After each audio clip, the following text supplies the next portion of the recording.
තියෙන්නේ. ඡන්දේ තිබ්බොත් ඡන්දයක් තියන්න වුණොත් අපිට മന്ത്രിවරු කැඳවන්න වෙනවා. එතකොට මේ ආපදා තත්වයට മന്ത്രിවරුන්ට අවශ්‍ය මැදිහත් වීම කරන්න වෙන්නේ නැහැ.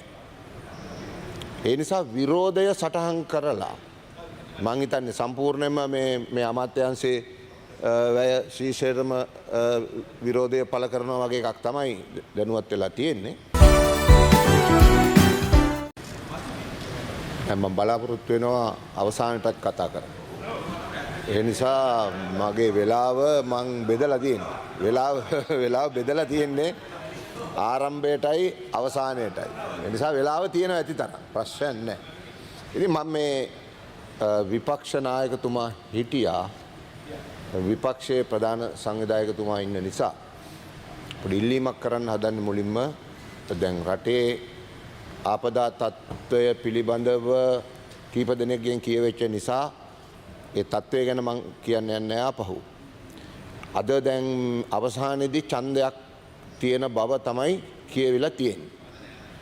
විපක්ෂයේ චාණක්‍ය මන්ත්‍රීතුමා ඉල්ලනවා කියලා තමයි තියෙන්නේ. ඡන්දේ තිබ්බොත් ඡන්දයක් තියන්න වුණොත් අපිට മന്ത്രിවරු කැඳවන්න වෙනවා. එතකොට මේ ආපදා තත්වයට മന്ത്രിවරුන්ට අවශ්‍ය මැදිහත් වීම කරන්න වෙන්නේ නැහැ. ඒ නිසා විරෝධය සටහන් කරලා මම හිතන්නේ සම්පූර්ණයෙන්ම මේ අමාත්‍යාංශයේ වැය ශීර්ෂයටම විරෝධය පළ කරනවා වගේ එකක් තමයි දැනුවත් වෙලා තියෙන්නේ.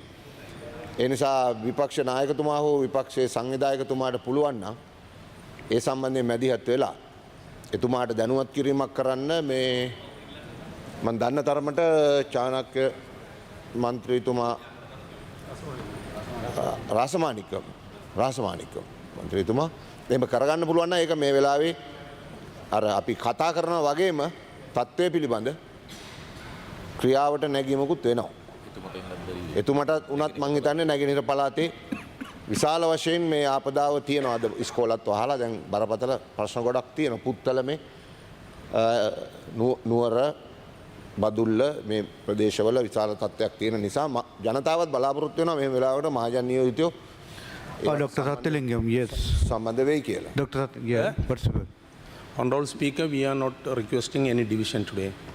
Okay, Honorable Minister. They are not asking for the division. They are not asking for the division.